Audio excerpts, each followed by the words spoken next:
கட்டுநாயக்க விமான நிலையத்தில் பாதுகாப்பு பலப்படுத்தப்பட்டிருப்பதாக தெரிவிக்கப்பட்டிருக்கிறது. எனவே கட்டுநாயக்க விமான நிலையத்தின் ஊடாக வெளிநாடு செல்லவிருப்பவர்களுக்கு இது ஒரு முக்கிய அறிவித்தலாக அமையும். இது தொடர்பில் தான் இந்த தொகுப்பில் விரிவாக பார்க்க இருக்கின்றோம்.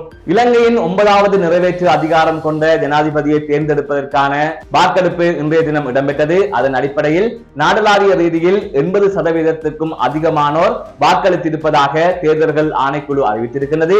இப்படியான சூழ்நிலையில் தற்பொழுது தபால் மூல வாக்கு எண்ணுகின்ற நடவடிக்கைகள் மேற்கொள்ளப்படுகின்றது. அதனைத் தொடர்ந்து மக்கள் அளித்த வாக்குகள் எண்ணப்படும் என்று கூறப்படுகின்றது. இது தவிர உத்தியோகபூர்வமான தேர்தல் முடிவு தொடர்பான அறிவிப்புகள் நள்ளிரவு தொடக்கம் ஆரம்பமாகும் என்றும் தேர்தல்கள் ஆணைக்குழு அறிவித்திருக்கிறது. இப்படியான சூழ்நிலையில் நாடளாவிய ரீதியில் பாதுகாப்பு பலப்படுத்தப்பட்டிருக்கிறது. சோதனை சாவடிகளில் அதிரடி படையினர் உள்ளிட்ட இலங்கையின் முப்படையினரும் களமிறக்கப்பட்டிருக்கிறார்கள் என்கின்ற செய்தி வெளியாக இருக்கிறது.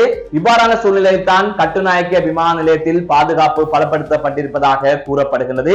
200க்கும் மேற்பட்ட அதிரடி படையினர் அந்த பகுதியிலே களமிறக்கப்பட்டிருப்பதாகவும் தொடர்ந்து அந்த பகுதியில் சோதனைகள் மேற்கொள்ளப்பட்டு வருவதாகவும் தெரிவிக்கப்படுகின்றது. அதனை தாண்டி கட்டுநாயக்க விமான நிலையத்தின் ஊடாக வெளிநாடு செல்வதற்கு பயணிப்பவர்கள் சோதனைக்கு உட்படுத்தப்படுவதாகவும் அவர்கள் பயணிக்கின்ற வாகனங்களும் சோதனைக்கு உட்படுத்தப்படுவதாக கூறப்படுகின்றது.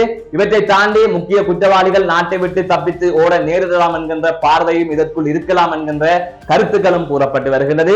இப்படியான சூழ்நிலையில் தற்பொழுது நாடு மிக அமைதியாக இருக்கின்றது. அனைவருமே வாக்கு எண்ணிக்கைகள் தொடர்பாக கவனம் செலுத்தி வருகின்றார்கள். அது தொடர்பான அறிவிப்புகள் படிப்படியாக சில மணி நேரத்திற்கு பின்னர் வெளிவரும்.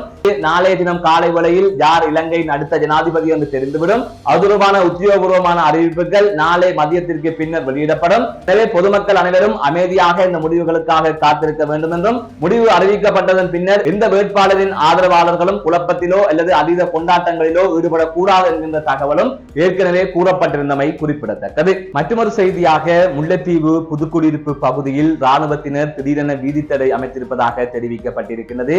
முல்லைத்தீவு புதுக்குடியிருப்பு வீதியிலே இந்த வீதித்தடை அமைக்கப்பட்டிருக்கின்றது. இதனால் மக்கள் மத்தியில் அச்சமான சூழல் நிலவுவதாக அங்கிருந்து வெளிவரும் செய்திகள் மூலம் அறியக்கூடிய வகையில் இருக்கின்றது.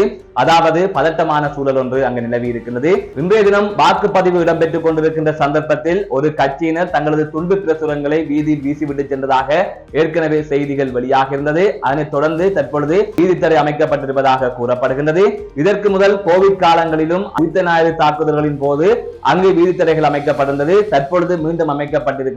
இது தொடர்பாக மக்கள் அச்சம் வெளியிட்டிருப்பதாக அங்கிருக்கின்ற ஊடகவியலாளர்கள் தெரிவித்ததாக தற்பொழுது இணையதளங்களிலே செய்தி வெளியாகி இருக்கின்றது. மீண்டும் ஒரு காணொலி சந்திக்கின்றேன். நான் நடராஜ் ஜெயகாந்தன்.